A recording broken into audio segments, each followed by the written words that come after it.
Waja'alna min baini aydihim saddan wa min khalfihim saddan fa'aghshaynahum fahum la yubsirun. Waja'alna min baini aydihim sadda, kami jadikan di hadapan mereka ada dinding yang tinggi. Waja'alna min baini aydihim sadda, tinggi, wa min khalfihim sadda, ada lagi dinding yang tinggi. Fa'aghshaynahum, kami tutup mata mereka, fahum la yubsirun. Itulah kenapa kita baca Yasin malam Jumat, supaya kita ingat hijrah bukan setahun sekali, tapi tiap malam Jumat. Waja'alna min baini aydihim saddaw. Kenapa orang Islam tak pernah ingat hijrah malam Jumat, tapi dia baca Yasin? Sebab bacanya cepat. Jauh. Mestinya kita ingat, meleleh air mata kita tentang Nabi keluar rumah. Semua pemuda tu terpukau, terbodoh, terbuta, tertidur, tak nampak Nabi keluar. Nabi pun keluar. Selepas Nabi keluar baru mereka tersedar. Hah? Mana dia? Ini ayat cerita tentang hijrah. Jangan ayat ini dipakai untuk yang lain-lain. Sebab banyak juga orang lain gunakan ayat ini dia pakai motosikal, dia tengok ada polis di depan, dia tak ada guna helmet. Waja'alna min baini aydihim saddan wa min khalfihim saddan fa'aghshaynahum fahum la yubsirun. Kata polis, saya hafal juga ayat itu. Kita sama-sama baca Yasin. Saya pun dengar juga tazkirah Ustaz Somad. Tapi kalau saya tengok masa tazkirah di Hotel Rizkun awak tak ada, saya tonton streaming, kata dia.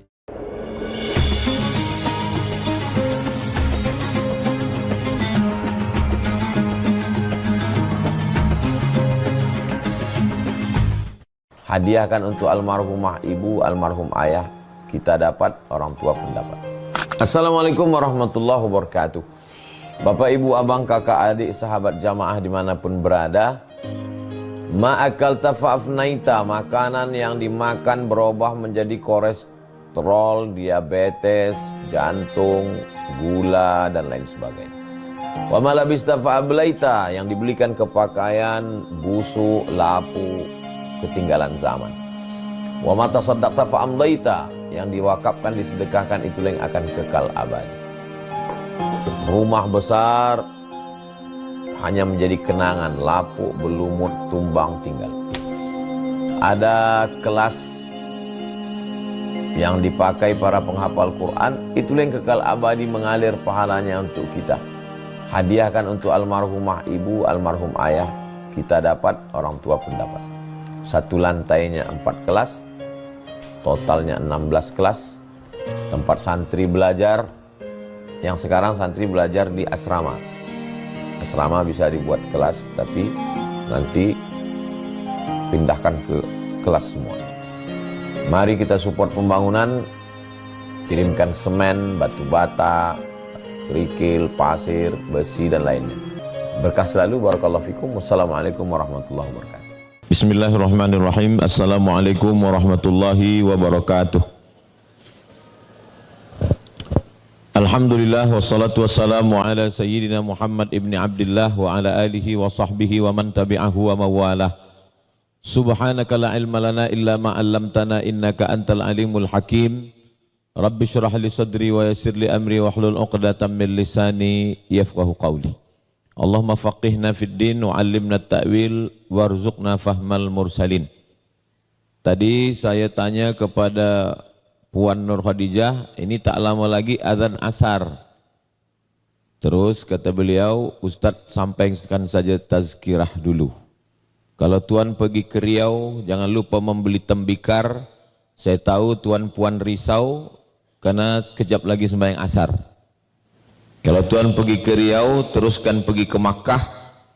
Jangan risau, karena sholat asar setelah tazkirah. Itu sebagai pantun pembuka saja. Tuan-tuan, puan-puan, muslimin muslimat, guru-guru kita semua, semua yang berhadir ini insya Allah dimuliakan Allah Subhanahu wa ta'ala. Amin ya rabbal alamin. Nabi Muhammad sallallahu alaihi wasallam pertama kali sebelum ke Madinah itu ada 2 kali hijrah. Hijrah yang pertama dia tak ikut Yang hijrah itu adalah saudara dia, saudara kandung dari Sayyidina Ali, namanya Ja'far bin Abi Thalib, saudara dari Ali bin Abi Thalib, anak Abu Thalib, cucu Abdul Muttalib bin Hashim bin Abdi Manaf bin Qusay. Tapi Nabi tak ikut. Selepas itu kemudian mereka pun balik lagi. Tempat hijrahnya namanya Habasyah. Orang sekarang menyebutnya Ethiopia. Turun dari Makkah ke bawah Yaman sekarang. Dari Yaman menyeberang Laut Merah ke Djibouti. Dari Djibouti masuk ke Ethiopia, Habasyah. Muslimnya minoriti sekarang. Sebab Habasyah itu dipimpin oleh seorang raja Kristen namanya Najran, namanya Najasyi. Najasyi ini kemudian mendengar cerita tentang Nabi Muhammad SAW, lalu dia tanya kepada Ja'far bin Abi Thalib, ada seorang nabi di negeri kamu? Iya. Siapa namanya? Muhammad SAW. Dia ada bercerita tentang Isa, anak Maryam. Kata Ja'far, dia ada bercerita tentang Nabi Isa. Coba ceritakan ke saya bagaimana Isa. Maka Ja'far membacakan satu surah.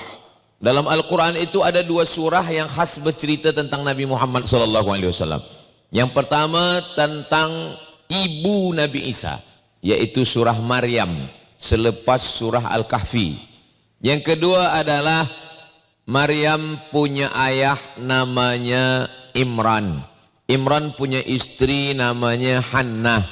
Hannah lama tidak punya anak, dia bernazar, inni nazartu laka ma fi batni muharrara, saya bernazar nanti kalau saya punya anak saya akan jadikan dia muharrara. Muharrara dalam tafsirnya khalisan li khidmati Baitul Maqdis. Dia tidak akan menjadi peniaga, dia tidak akan menjadi petani, dia hanya menjadi pelayan Baitul Maqdis. Falamma wada'atha qalat rabbi inni wada'tuha unsa. Ketika anak itu lahir, ternyata anaknya unsa, perempuan. Wa inni samaituha Maryam, maka saya beri dia nama Maryam. Itu membuktikan bahwa Quran itu datang daripada Allah Subhanahu wa taala. Kalaulah Quran itu datang daripada Nabi Muhammad sallallahu alaihi wasallam, pastilah ada nama dua surat. Yang pertama surat Abdul Muttalib, yang kedua surat Aminah. Tapi yang ada dalam Al-Quran adalah surat Ali Imran. Imran datuk Nabi Isa. Sedangkan surat Maryam adalah ibu Nabi Isa. Mendengar cerita Nabi Isa yang ada dalam surat Ali Imran dan surat yang ada dalam surat Maryam, melelehlah air mata Najasyi. Apakah Najasyi raja Ethiopia itu masuk Islam atau tidak? Boleh dibuktikan dari solat ghaib. Ketika sampai berita bahwa Najasyi yang ada di Ethiopia mati, meninggal dunia, maka Nabi SAW mengajak sahabat-sahabat untuk sembahyang. Tapi jenazahnya tak ada. Maka solat itu disebut dengan solat ghaib. Itulah dia asal muasal asbabul wurud dari solat ghaib. Usolli alal janazah. Saya solat kepada jenazah. Tidak ada jenazahnya kerana dia solat ghaib. Lalu kemudian takbir yang pertama Al-Fatihah, yang kedua solawat, yang ketiga Allahumma firlahu warhamhu wa'afihi wa'fu anhu sampai akhir. Lalu kemudian takbir yang keempat Allahumma la tahrimna ajrahu. Lalu kemudian disyariatkanlah salat ghaib. Ini hijrah yang pertama. Itu membuktikan bahwa Najasyi itu sebenarnya Islam. Karena kalau dia tak Islam, tak boleh kita mendoakan yang tak Islam. Kemudian terlampau jauh hijrah ini. Umat Islam sudah tidak sanggup lagi berada di kota Makkah Al-Mukarramah. Susah. Perniagaan semua dikekang, ditahan. Lalu kemudian Nabi, mereka terus mengawasi Nabi. Nabi pergi tiada naik kendaraan. Dia tidak naik kuda, dia tak naik keledai. Dia berjalan kaki, tidak membawa orang. Supaya orang Makkah, Abu Jahal, Abu Lahab, Abu Sufyan tak ada menaruh rasa curiga. Nabi SAW pergi berjalan kaki menuju satu kawasan namanya Taif. Lebih kurang 100 km dari kota Makkah Al-Mukarramah. Sampai di Taif. Sampai di Taif dia tidak disambut dengan tala'al badru alaina, tak ada marhaban ya nural aini, tak ada marhaban jaddal husaini, tak ada.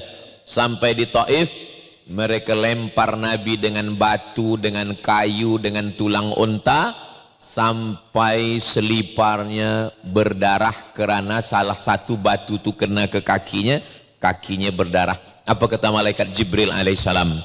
Ya Muhammad sallallahu alaihi wasallam, kalau sampai darah yang ada di selipar engkau itu menetes ke tanah, maka aku ratakan Taif ini semua dengan tanah. Nabi sallallahu alaihi wasallam menyapu tapak kakinya. Dia sapu tapak kakinya supaya darah itu tak menetes ke tanah. Saya ketika membaca kisah itu, seandainya malaikat Jibril itu datang ke saya, wahai Abdul Somad, kalau sampai darah kaki engkau menetes ke tanah, saya matikan semua haters engkau. Saya tak akan sapu, saya pijakkan kaki saya ke tanah. Jadi Nabi itu hatinya sangat lembut. Padahal ini musuh, orang jahat, melempar dengan batu, dia boleh maafkan, dia boleh ampunkan. Lalu kemudian datanglah malakul jibal, malaikat, jibal bukit, malakul jibal, malaikat penjaga bukit. Kata malaikat, jadi rupanya bukit-bukit ini ada malaikat penjaganya. Kata malakul jibal, engkau tunjukkan dua bukit yang paling besar di kota Makkah. Satu namanya Jabal Abi Qubais. Jabal Abi Qubais bukit paling tua. Kalau kita berdiri di atas bukit Sofa, menghadap ke arah Ka'bah, mengangkat tangan, di belakang kita itulah dia Jabal Abi Qubais. Tapi jamaah bila saya bagi tahu macam itu, bila dia keluar dari masjid, kata Ustaz Somad, ada Jabal Abi Qubais, yang ada istana raja. Sebab Jabal Abi Qubais sudah dipotong, itulah dia istana Raja Fahad yang ada di atas. Dulu itu Jabal Abi Qubais, di atas itu dulu ada satu masjid namanya Masjid Bilal bin Rabah. Dulu di atas itu tempat orang berzikir, tarekat Naqsyabandiyah. Tapi karena Saudi Arabia tak suka pada tarekat-tarekat, akhirnya diratakan sehingga tak ada lagi majlis zikir di atas. Lalu kemudian ada satu bukit lagi namanya Jabal Qu'aiqian. Kata malakul jibal, saya cabut Jabal Qu'aiqian, saya cabut Jabal Abi Qubais, saya ratakan Taif itu, mati semuanya. Apa kata Nabi? Asallah an yukhrij min aslabihim man ya'budullaha wa la yushrika bihi syai'a. Ya Allah, jangan cabut Jabal Qu'aiqian, jangan cabut Jabal Abi Qubais, jangan ratakan mereka dengan tanah. Asallah an yukhrij min aslabihim, keluarkan dari tulang sulbi mereka anak cucu yang mentauhidkan engkau. Doa itu dikabulkan Allah subhanahu wa ta'ala. Sekarang Taif itu 100% semuanya muslim bersyahadat asyhadu an la ilaha illallah wa asyhadu anna muhammadan rasulullah. Kerana tajuk kita di atas kalau boleh tengok tentang ikhlas. Kalau ada air bercampur dengan tea, namanya air tea. Kalau ada air bercampur dengan kafe, disebut dengan kopi. Kalau ada air bercampur dengan tea, dengan susu, ditarik, namanya teh tarik. Tapi kalau ada air, tak ada campuran apa-apa, bersih sebersih-bersihnya, namanya al-ma'ul khalis, air yang ikhlas. Maknanya, tak ada marah, tak ada dengki, tak ada dendam. Andailah saya berzikir tengah malam, kemudian datang malakul jibal. Wahai Abdul Somad, tunjukkan dua bukit yang paling besar di dunia ini. Saya akan tunjukkan puncak Himalaya, semualah. Kenapa? Karena dalam hati kita ini masih ada dendam, masih ada emosi, masih ada marah, masih ada sakit hati.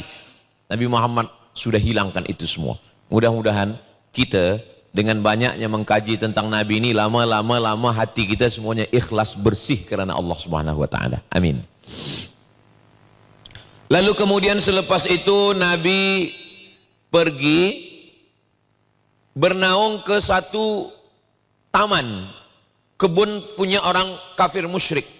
Rupanya orang kafir musyrik ini walaupun dia jahat, dia tak sampai hati menengok Nabi dari jauh dengan kaki terluka duduk bersendirian.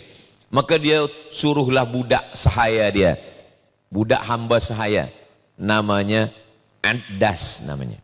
Addas, coba engkau bagi setangkai anggur. Kebetulan waktu itu sedang musim anggur. Ini menunjukkan bahwa kisah ini musim panas. Karena kalau musim sejuk, anggur tak ada, kering semua. Ambil setangkai anggur, bagi kepada dia yang sedang bersedih. Datanglah Addas, budak hamba sahaya miskin susah tadi, memberikan setangkai anggur kepada Nabi Muhammad SAW. Nabi pun mengambil anggur itu, lalu Nabi masukkan ke mulutnya. Kata Nabi, Bismillah. Addas terkejut. Apa kata engkau tadi? Kata Addas, Bismillah. Kata Addas, di Taif ini tak ada satupun orang yang mengenal Allah. Dan mereka kalau makan, mereka tak ada sebut Bismillah. Engkau dari mana? Kata Addas. Kata Nabi Muhammad SAW, saya dari Makkah. Dari mana engkau tahu sebelum makan baca Bismillah? Sebab Allah mengajarkan kepada saya, Samillah, baca Bismillah. Kata Addas, di kampung saya pun kami membaca Bismillah. Lalu Nabi bertanya, engkau dari mana? Saya dari kampung Yunus bin Matta. Rupanya dia dari kampung Nabi Yunus. Kata Nabi Muhammad SAW, Yunus itu adalah saudara saya, sebab kami sama-sama Nabi utusan Allah. Addas langsung bersimpuh ke lutut Nabi, mencium dan memeluk tangan Nabi Muhammad sallallahu alaihi wasallam. Karena itulah orang yang dia tunggu selama ini. Rupa-rupanya Addas ini ahli kitab. Alladzina atainahumul kitaba ya'rifunahu kama ya'rifuna abna'ahum. Orang ahli kitab, mereka mengenal Nabi Muhammad sallallahu alaihi wasallam sebagaimana mereka mengenal anak kandung mereka sendiri. Mereka tak perlu kenal lama-lama. Cukup sekali waktu makan baca bismillah, dia dah tahu. Ini pasti adalah salah satu dari utusan Allah Subhanahu wa taala. Jadi kalau ada kawan kita, sahabat kita, makan tak baca bismillah, mungkin ini orang Taif sebelum Islam. Bismillah. Sependek-pendek baca bismillah. Kalau ada orang yang baca Allahumma barik lana fima razaqtana wa qina azabannar, hadis dhaif. Oh, hadis dhaif tak boleh pakai. Hadis dhaif boleh pakai kalau cukup 5 syarat. Dia bukan hukum akidah, bukan halal haram, bukan pula ada periwayatnya yang kadzab, pendusta, penipu, pembohong. Dia masih bernaung pada hadis sahih dan untuk fadail a'mal. Mana tahu nanti bila ada orang yang kritik kita bila kita makan. Sekarang ni banyak orang 2-3 kali mengaji belum berguru dah suka kritik orang. Allahumma barik lana fima razaqtana. Hadis dhaif. Jadi kalau ada orang yang baca doa bismillah tak baca doa panjang, 2 kemungkinan. Pertama, dia tak nak guna hadis dhaif. Yang kedua, dia lapar betul. Bismillah, ya gulam samillah. Selepas itu Nabi Muhammad SAW pun balik dari Taif. Balik dari Taif, di tengah jalan sebelum masuk ke kota Makkah dia baca Quran. A'udzubillahi minasyaitonirrajim. Bismillahirrahmanirrahim. Nabi baca Quran tidak tengok mushaf, sebab Nabi tak boleh baca. Dia ummi, tak baca. Dia hanya membaca hafazannya saja. Tiba-tiba terdengar suara, Inna sami'na Qur'anan ajaba. Kami mendengarkan bacaan Al-Quran yang sangat ajaba, ajib, amazing, luar biasa. Yahdi ila rusdi amanna. Bacaan yang kami dengar ini menunjukkan kepada jalan kebenaran. Wa anna minnal muslimuna wa minnal qasitun. Kami ini ada yang Islam, ada yang kafir. Rupanya waktu Nabi membaca Quran tadi didengar oleh beberapa jin.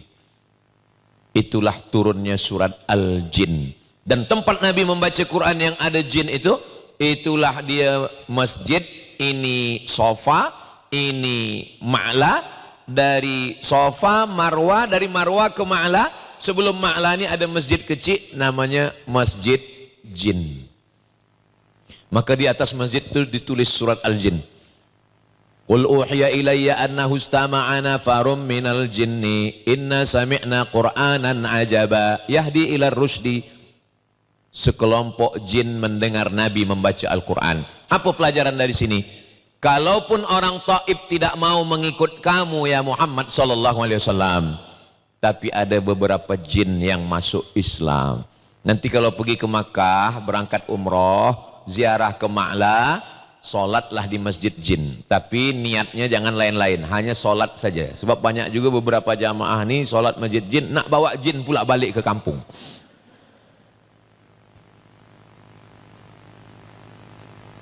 Ustaz Abdul Somad, apa hukumnya berkawan dengan jin?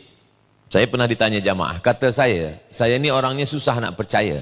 Sedang manusia aja saya payah percaya. Apalagi jin. Jadi tak usah mencari kawan-kawan yang lain. Andai saya sedang berzikir, afdalul zikri fa'lam annahu la ilaha illallah. Tiba-tiba datang jin. Hai Abdul Somad, saya adalah jin. Saya nak berkawan dengan kamu. Saya akan jawab, saya tak perlu kawan sebab follower saya 9 juta di Instagram.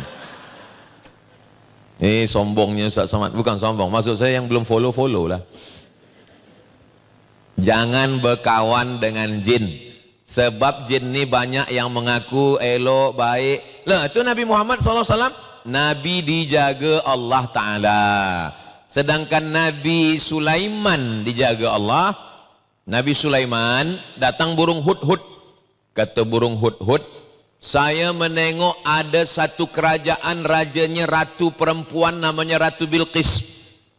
Kata Nabi Sulaiman, coba tengok Bilqis di mana. Bilqis sekarang sedang berada di jalan dan tak lama lagi dia akan sampai kepada kerajaan Sulaiman di Palestina. Ratu Sabak, Bilqis di Yaman, 3000 km. Naik pesawat terbang 3 jam baru sampai. Sama macam dari Bandar Seri Begawan ke Kuala Lumpur ke Riau. Lalu kemudian kata Nabi Sulaiman, siapa di antara kamu ni yang boleh membawa kerusi tempat duduk Bilqis itu dari Yaman ke Palestina?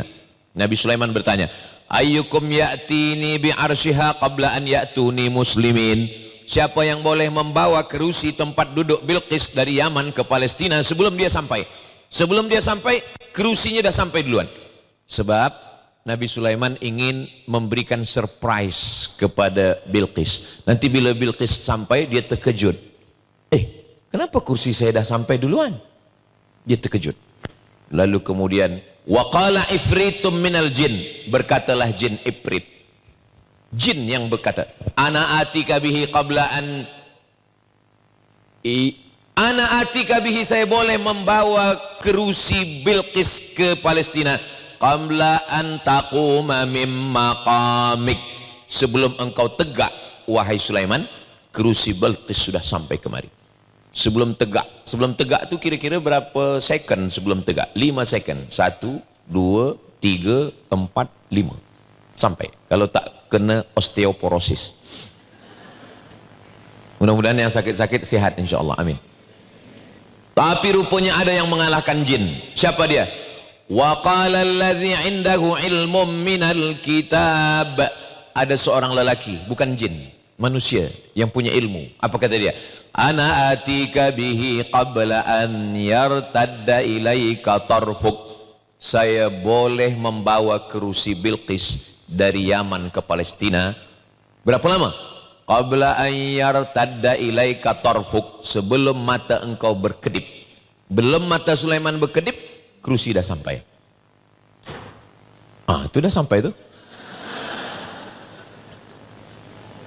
3000 tahun yang lampau, 3000 tahun lepas, jin sudah kalah competition.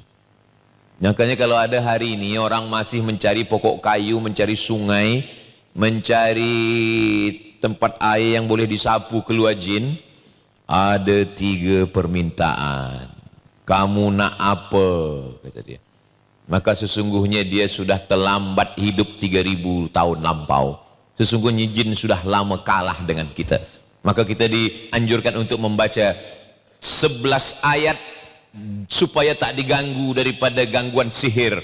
Qul a'udzu birabbil falaq min syarri ma khalaq wa min syarri ghasiqin idza waqab wa min syarri naffatsati fil 'uqad wa min syarri hasidin idza hasad Qul a'udzu birabbin nas, malikin nas, ilahin nas, min syarril waswasil khannas, alladzi yuwaswisu fi sudurin nas, minal jinnati wan nas. 11 ayat kerana tukang sihir namanya Labid bin A'sam. Semua tukang-tukang sihir ini berkawan dengan jin. Dan jin inilah yang akan merosak, mengganggu. Dia curi rambut Nabi Muhammad SAW. Itu maka perempuan dulu bila habis gunting rambut, rambut bawa balik ke rumah. Kenapa? Takut rambut dicuri, disihir. Black magic. Oh, black magic tak boleh Ustaz? Tak boleh. Kalau begitu white magic boleh? Tak ada. Semua magic sihir haram. Tak boleh guna sihir. Maka kita disuruh membaca ayat kursi, akhir Al-Baqarah, lillahi ma fis samawati, Al-Fatihah, Qul huwallah 3 kali, Al-Falaq sekali, Qul a'udzu sekali. Diambil daun sidir. Daun sidir, daun bidara, ditumbuk halus. Kalau tak ada tumbuk, di blend boleh, tapi usahakan blendnya baru. Sebab kalau tidak pakai mandi, ini nampaknya jin pedas, bukan, bekas cabai. Tak ada jin mengganggu. Lepas itu dicampur dengan limau. Ambil limau, potong halus-halus, lepas itu bubuh dengan garam kasar. Daun sidir, limau, garam kasar, semasa dibancur, dicampur, bacakan di situ Al-Fatihah sekali, pangkal Al-Baqarah alif lam mim sampai wa ulaika humul muflihun, ayat kursi, Qul huwallah, Al-Falaq, An-Nas, subhanallah walhamdulillah wala ilaha illallah wallahu akbar, dibaca solawat. Selepas itu diminum sikit, jangan banyak-banyak sebab asam masin. Selepas itu digosokkan ke kepala, ke badan semua. Selepas itu dibilas dengan air bersih kalau ada orang yang diganggu jin dan syaitan. Usahakan orang yang membacanya itu orang yang soleh, orang yang bersih. Sebab kalau orang yang tak bersih, bila dibacakannya itu, syaitannya bukan pergi, dia gelak ketawa. Kata syaitannya, sesama setan jangan menghalau. Maka kita bacakan yang baik-baik. Saya bukanlah saya mengaku saya ini bersih baik, tidak. Saya pun banyak juga silap, salah dan dosa. Tapi sebelum itu kita istighfar, minta ampun kepada Allah Subhanahu wa ta'ala. Rupa-rupanya jin ini terbagi pada 2. Anna minnal buka surat Al-Jin juz 29. Anna minnal muslimun, kami ini ada yang jin muslim. Wa minnal qasitun, kami ini ada yang jin kafir. Yang muslim itu taharraw rasyada, selalu mencari jalan yang lurus. Adapun yang kafir, kanu li jahannama hataba, mereka akan menjadi bahan bakarnya api neraka. Mudah-mudahan anak-anak cucu kita dijaga Allah dari gangguan jin syaitan ini, insyaallah. Amin ya rabbal alamin. Selepas itu kemudian hijrah ke Habasyah tak jadi. Hijrah ke Taif pun nampaknya kurang elok. Rupa-rupanya ada hijrah tempat yang baik. Itulah dia kampung bernama Yathrib. Yathrib tempat penyakit. Yathrib tempat banyak binatang berbisa. Yathrib tempat banyak bakteri yang tak elok-elok. Yang tak elok-tak elok banyak Yathrib. Nabi setiap ada nama kampung, nama orang yang tak elok, Nabi ganti. Nabi ubah dengan nama yang baru. Yathrib. Cubalah kalau kita ditanya orang, Ustaz nak ke mana? Saya nak ke kampung banyak penyakit. Tak elok, negatif. Maka dirubah Nabi menjadi Al-Madinah Al-Munawwarah. Al-Madinah kota, city. Al-Munawwarah yang terang dengan cahaya. Al-Madinah Al-Munawwarah. Doa itu dikabulkan Nabi. Sekarang bila orang naik ke bulan, dia tengok ke bumi, kota yang paling terang benderang di dunia ini sekarang 2. Yang pertama Makkah Al-Mukarramah, yang kedua adalah Al-Madinah Al-Munawwarah, terang benderang. Saya pernah nak bagi manasik kepada polis. Polis minta saya bagi manasik haji di office dia. Saya sampai di office, selamat datang Ustaz Abdul Samad, kita manasik. Mana jamaahnya Tuan Polis? Tak ada, saya seorang saja. Kita berdua saja? Ya. Ada satu yang saya nak tanya Ustaz. Apa nak tanya? Saya biasa kalau saya nak pergi ke suatu kota, saya cek dulu hotel saya di mana, nanti saya kerja urusan di mana, lalu kemudian dari hotel ke tempat saya kerja ini berapa kilometer jalannya. Terus apa yang nak tanya? Tapi Makkah Madinah ini Ustaz Abdul Somad, saya dah cek hotel saya di sini, Masjidil Haram di sini, Masjid Nabawi di sini. Terus apa masalahnya?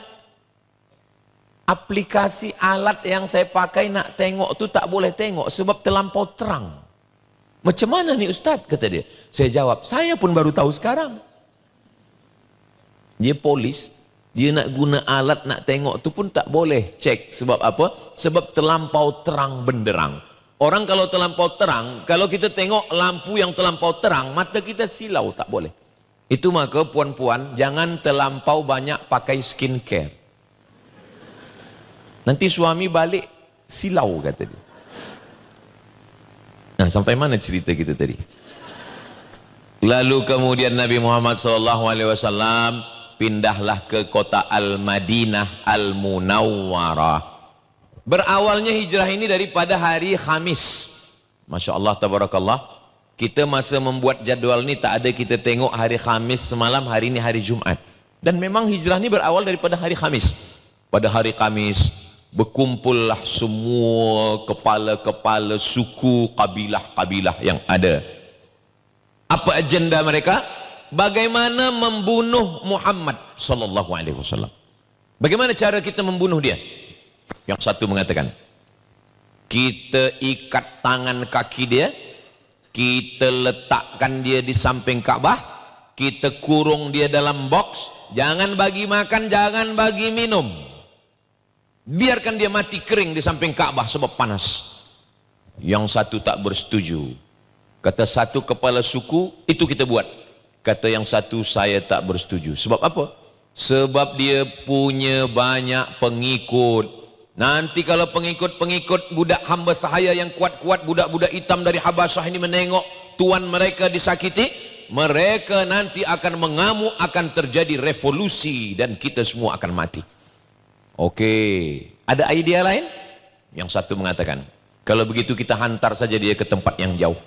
Selepas kita hantar dia tempat jauh, kita tenang, kita selesa, tak ada lagi yang ganggu kita di kota Makkah.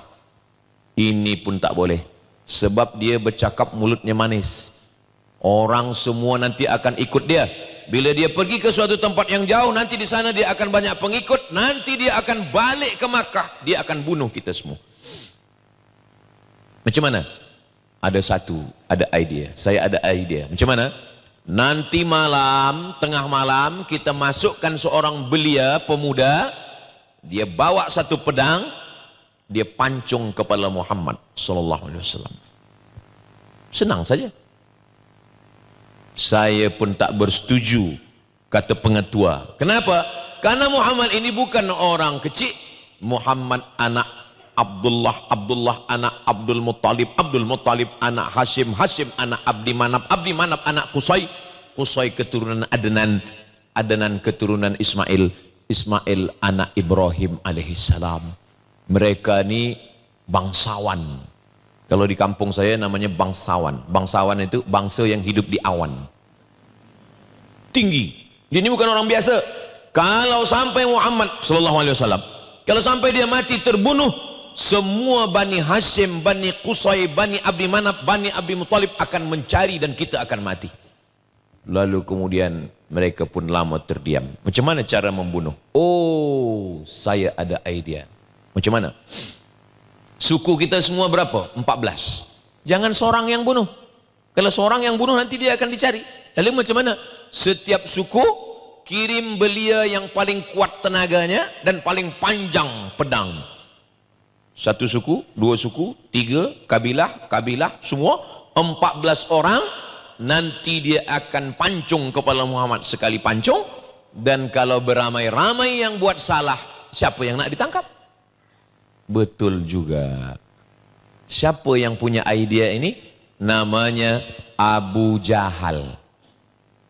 Abu bapa, Jahal bodoh. Abu Jahal bapa bodoh. Kenapa idea dia elok? Kalau untuk yang baik dia bodoh, tapi kalau untuk yang jahat dia smart. Nah, jadi kalau ada kawan kita, jiran kita, sahabat kita, bila kita tanya, macam mana kita nak selesaikan masjid ni? Dia bodoh.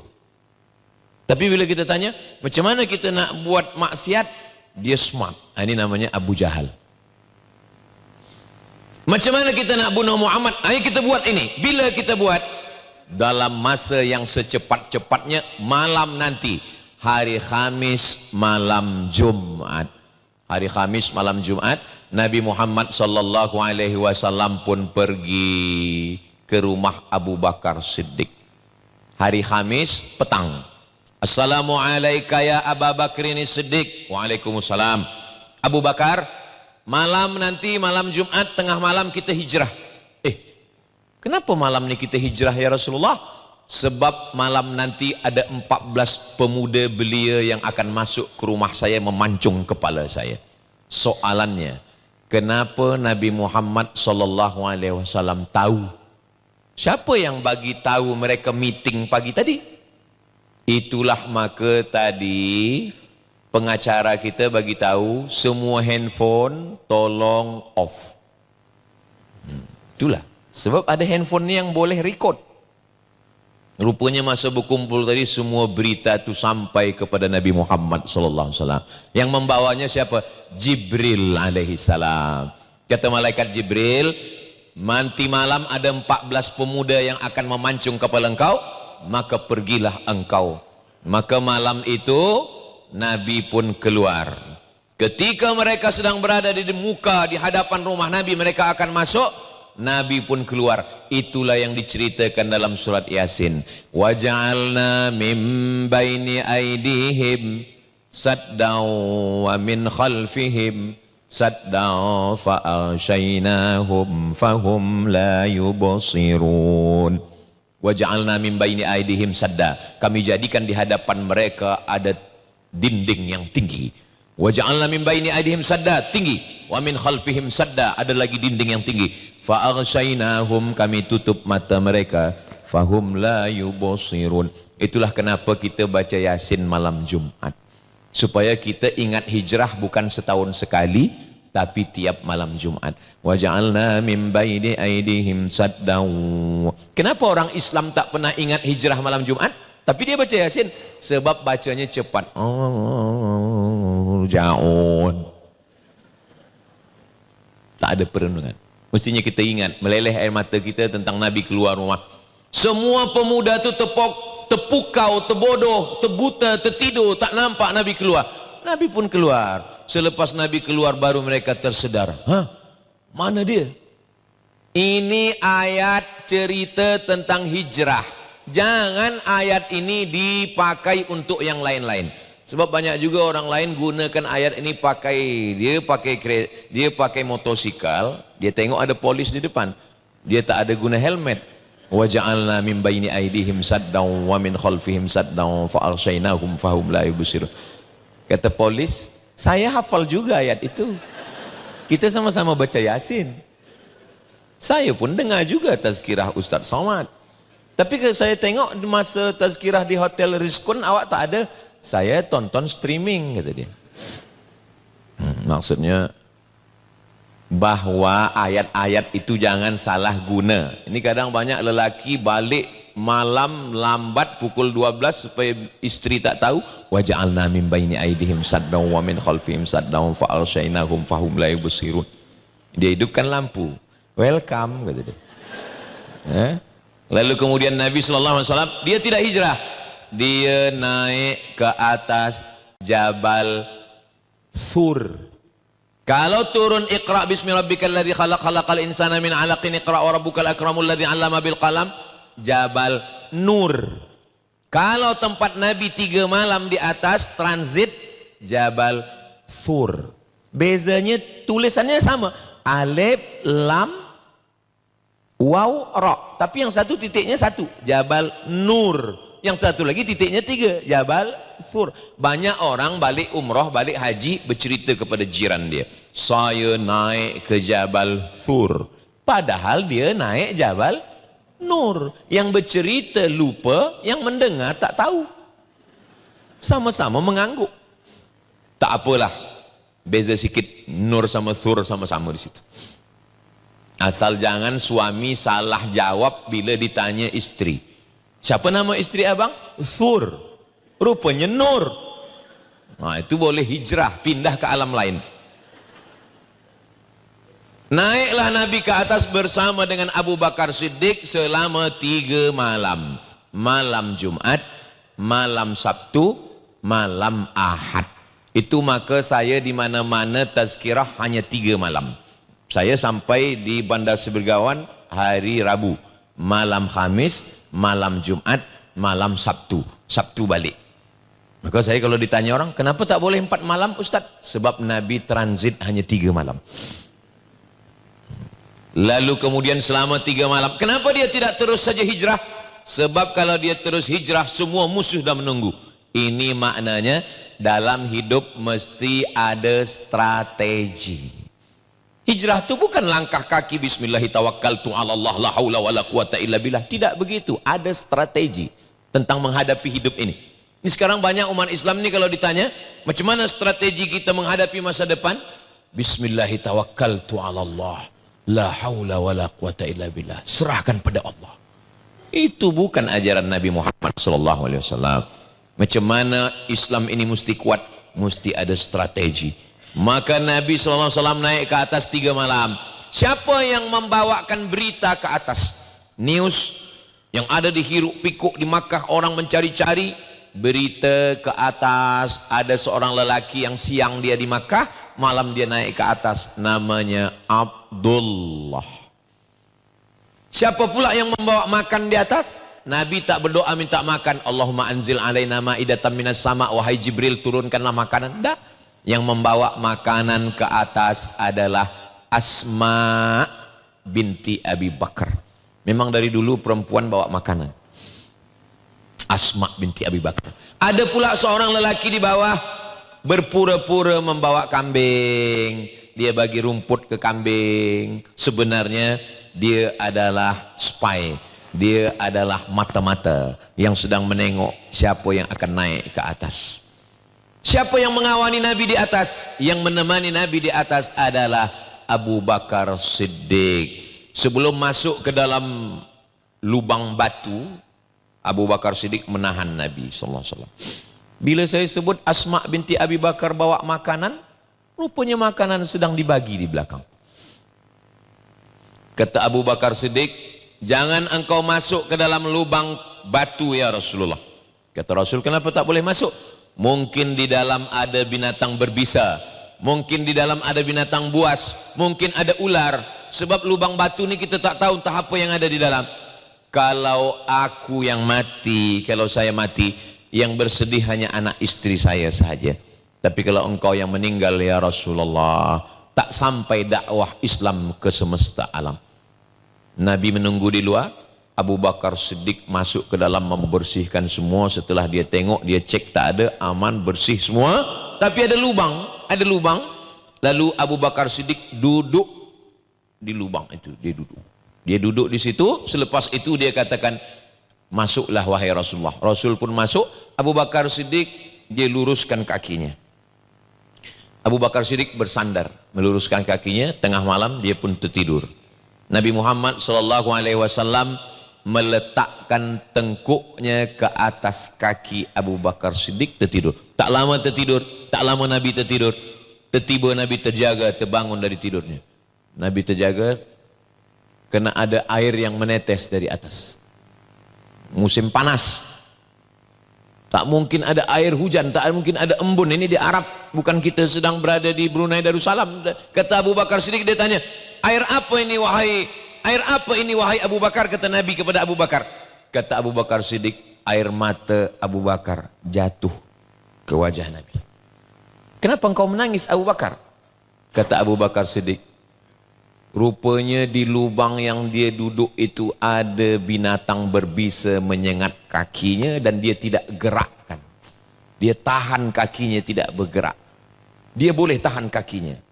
Yang dia tak tahan adalah air matanya menetes, menahankan sakit. Itu maka kalau kita sebut dalam sembahyang tarawih, Al-Khalifatul Awal Sayyiduna Abu Bakrin Siddiq, dan semua jamaah menjawab. Di Brunei Darussalam macam itu juga. Al-Khalifatul Awwal Sayyiduna Abu Bakrin As-Siddiq radhiyallahu an. Itu untuk membezakan kita dengan Syiah. Sebab Syiah melaknat Abu Bakar, Syiah melaknat Umar, sebab mereka menganggap Abu Bakar dan Umar beserta Utsman mengambil khilafah kekuasaan Sayyidina Ali. Sedangkan kita ahlu sunnah wal jamaah sampai hari ini, sampai Ramadan ini, bila disebut nama Abu Bakar kita kata radhiyallahu an, Allah meridai dia. Saya dari mula hari hari Rabu, hari Khamisnya hari Jumat, esok hari Sabtu, last kali subuh, esok pulang, bila pengacara sebutkan nama saya, kita akan dengarkan tazkirah dari Ustaz Abdul Somad. Belum ada lagi jamaah yang menjawab radhiyallahu an. Belum ada. Kenapa? Karena PhD, Master, BA itu ada university yang memberikannya. Belajar dia bagi BA, belajar lagi dia bagi Master, belajar lagi dia bagi PhD. Tapi radhiyallahu an itu datang dari Allah Subhanahu wa taala. Ada dalam Al-Qur'an. As-sabiquna al-awwaluna minal muhajirin wal ansar walladzina tabauhum bi ihsan. Mereka itu adalah radhiyallahu anhum wa radu an. Malam Jumat, malam Sabtu, malam Ahad. Ahad malam Isnin mereka pun bertolak menuju Yathrib. Jalan biasa tak boleh. Jalan yang agak jauh sikit, lebih dari 150 km. Jadi kalau yang biasa itu 500, dia menjadi 650 km, sebab dia mencari jalan yang lain, menelusuri tepi Laut Merah. Larulah dia sampai. Yang menunjukkan jalan ini namanya Abdullah bin Uraiqid. Abdullah bin Uraiqid tak Islam. Ini menunjukkan kita boleh tolong menolong dengan orang yang tak Islam, kalau dia tidak memudaratkan bagi kita. Wala ana abidum ma'abadtum wala antum abiduna ma'abud lakum dinukum waliyadin. Mereka pun berjalan terus. Begitu mereka berjalan, malam Isnin, Nabi hijrah Isnin, sampai di Madinah Isnin, lahir Isnin, meninggal Isnin. Mudah mengingat. Hijrah Isnin, sampai Madinah Isnin, lahir Isnin, meninggal Isnin. Nabi bersama Abu Bakar berdua. Abu Bakar menengok di belakang ada debu. Gurun pasir ni kalau kuda tu kencang, debunya naik ke atas. Kata Abu Bakar, saya menengok ada debu di belakang, ini pasti ada orang mengejar kita ya Rasulullah. Kata Nabi, biarkan dia. Tak lama orang yang mengejar dengan kuda ni, dia hadang Nabi di depan. Selepas itu dia pun terjatuh. Rupanya yang mengejar ini namanya Suraqah bin Malik. Kata Suraqah bin Malik, aku belum pernah jatuh dari kuda seumur hidup wahai Muhammad sallallahu alaihi wasallam. Tapi hari ini saya jatuh. Di sini saya sadar bahwa orang yang saya kejar ini bukan manusia biasa, bahwa engkau memang nabi, bahwa engkau memang rasul utusan Allah Subhanahu wa taala. Kenapa engkau mengejar kami wahai Suraqah? Kerana saya dijanjikan kalau saya boleh memancung kepala engkau, saya akan dapat 100 ekor unta. Kata Suraqah bin Malik, saya akan balik ke kota Makkah.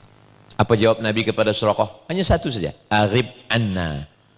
Diam, silent, sembunyikan berita tentang kami. Jangan kau cakap apa-apa, baliklah ke kota Makkah. Apa pelajaran yang kita boleh ambil dari sini? Ada orang yang berangkat dari rumah niatnya ingin membunuh Nabi, niatnya ingin memancung kepala Nabi, niatnya ingin mendapatkan harta haram. Tapi rupanya Allah berikan kebaikan. Tapi berapa banyak orang yang dari rumah niatnya baik, mencari rezeki yang halal, tapi rupanya di tengah jalan dia mendapatkan yang haram. Mudah-mudahan kita tidak masuk dalam dua-duanya. Kita hanya masuk dalam satu. Berangkatnya baik, sampainya baik, baliknya pun baik insyaAllah. Kalaupun ada pernah kita silap salah tak baik macam Suraqah, dari rumah tak baik, tapi di tempat itu kita mendapatkan kebaikan, balik pun menjadi orang baik. Suraqah balik, mereka teruskan perjalanan. Mereka teruskan perjalanan, persediaan air mereka habis. Lalu kemudian mereka menengok ada tempat pengembalaan kambing, unta dan lembu. Ada tradisi orang Arab jahiliyah, walaupun orang Arab jahiliyah jahat, musyrik, kafir, tapi mereka sahak, mereka dermawan, mereka baik. Kalau kita musafir boleh minta susu kambing. Mereka sampai, Abu Bakar Siddiq meminta kepada penjaga, kata penjaga, ini sekarang sedang musim panas. Itu menunjukkan hijrah mereka musim panas. Kering, kambing-kambing kurus. Tapi kalau engkau nak cuba, cubalah. Abu Bakar Siddiq mencuba, disitulah nampak mukjizat Nabi Muhammad SAW. Nabi bacakan doa, lalu kemudian Abu Bakar Siddiq memeras, dapatlah susu kambing 1 cawan. Lalu kemudian cawannya ini dia sapu bagian bawah cawan itu. Abu Bakar Siddiq menyapu cawan sebab dia tidak ingin ada pasir yang jatuh ke kaki, ke baju Nabi. Selepas itu Nabi pun meminum cawan itu. Apa kata Nabi? Bismillah.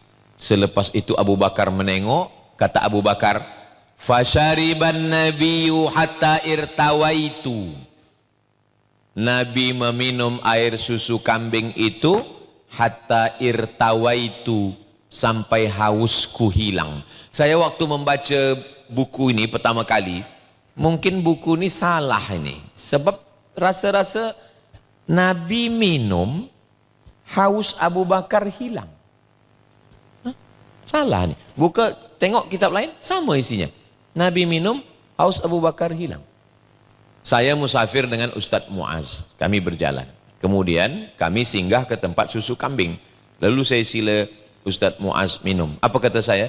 Menengok Ustadz Muaz minum, haus saya menjadi-jadi. Bukan hilang. Nabi dah sampai, Abu Bakar Siddiq dah sampai pada level iman yang paling tinggi. Apa level iman paling tinggi? La yu'minu ahadukum hatta yuhibba li akhihi ma yuhibbu li nafsihi. Menengok orang lain senang, kita ikut senang. Menengok orang lain susah, kita ikut sakit. Sekarang, adakah kita susah menengok saudara kita di Gaza? Kalau kita susah, kita mungkin dah hampir level Abu Bakar Siddiq. Tapi jangan panggil saya Abu Bakar, tetap panggil Abdul Somad. Tapi kalau kita tak ada peduli, na'udzubillah. Man lam yahtam bi amril muslimin falaysa minhum. Siapa yang tak peduli kepada umat Islam, maka dia bukan umat Nabi Muhammad sallallahu alaihi wasallam. Mereka teruskan perjalanan. Ini kalau diteruskan perjalanan ini habis waktu asar. Oke, kita yang hijrah yang short sajalah. Lalu kemudian mereka pun sampai hari Isnin di Quba. Itulah dia Masjid Quba. Sampai di Quba, waktu itu belum ada masjid lagi. Sampai di Quba hari Isnin, 4 malam Nabi di Quba. Malam Selasa, malam Rabu, malam Khamis, malam Jumat. 4 malam berdirilah satu Masjid Quba. Itulah masjid yang pertama dibina oleh Nabi Muhammad sallallahu alaihi wasallam. Subhanalladzi asra bi 'abdihi lailan minal masjidil haram, Masjidil Haram, ilal masjidil aqsa, Masjidil Aqsa. Masjid Quba, masjid yang pertama dibina oleh Nabi Muhammad sallallahu alaihi wasallam. Hanya 4 malam. Di mana bumi dipijak, di situ langit dijunjung. Di mana lelaki bertanjak, di situ perempuan bertudung. Begitu kata orang Melayu. Tapi ada pantun Melayu yang lain. Di mana bumi dipijak, di situ masjid dan surau tegak. Mudah-mudahan anak cucu kita panjang umur, sehat badan. Mereka yang akan menegakkan surau-surau di Europe, di Amerika, itu yang akan menjadi amal jariah insyaallah. Amin. Ustaz Abdul Somad, saya buat surau juga di dalam hutan, tempat berdakwah, tempat orang fakir miskin susah. Lalu kemudian sampailah Nabi Muhammad SAW pada hari Jumat di Madinah. Semua ingin ajak dia. Satu nak jemput dia ke rumah ini satu. Kata Nabi, di mana unta saya berhenti, disitulah nanti saya akan turun. Rupa-rupanya berhentilah di rumah Abu Ayyub Al-Ansari.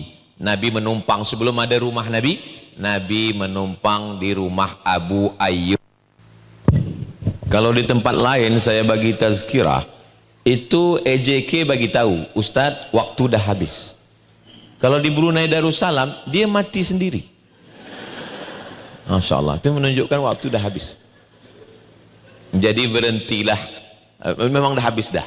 Sebab dia berhenti di rumah Abu Ayyub Al-Ansari. Abu Ayyub Al-Ansari ini, masa dia umur 80 tahun, ada sahabat Nabi yang ingin pergi ke Konstantinopel, satu kota yang diasaskan oleh Kaisar Konstantin. Sebab Nabi pernah bersabda, la taftahunnal Konstantiniyah, kamu akan merebut Konstantinopel. Tapi rupa-rupanya tak berhasil. Abu Ayyub Al-Ansari meninggal di Konstantinopel, kuburnya di bawah pokok kayu. 700 tahun selepas itu barulah Konstantinopel itu direbut oleh seorang lelaki bernama Muhammad Al-Fatih. Muhammad Al-Fatih punya guru namanya Agha Syamsuddin. Agha Syamsuddin membawa Muhammad Al-Fatih umur 19 tahun. Wahai Al-Fatih, ini adalah kubur makam Abu Ayyub Al-Ansari umur 80 tahun dulu ingin merebut Konstantinopel. Aku ingin engkau merebut Konstantinopel.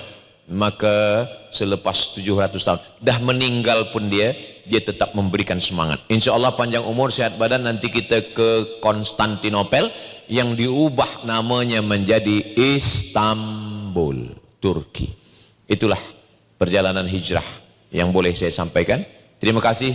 Selama lebih kurang 1 jam ini banyak cakap saya menyinggung perasaan tak berkenan di hati. Sudikah puan tuan memaafkan silap salah saya? Alhamdulillah. Terima kasih. Saya tutup dengan pantun penutup, menangkap puyuh di Bukit Selasih. Thank you dan terima kasih. Aqulu qauli hadza astaghfirullah li wa lakum. Subhanakallahumma wa bihamdika asyhadu an la ilaha illa anta astaghfiruka wa atubu ilaik. Wassalamualaikum warahmatullahi wabarakatuh.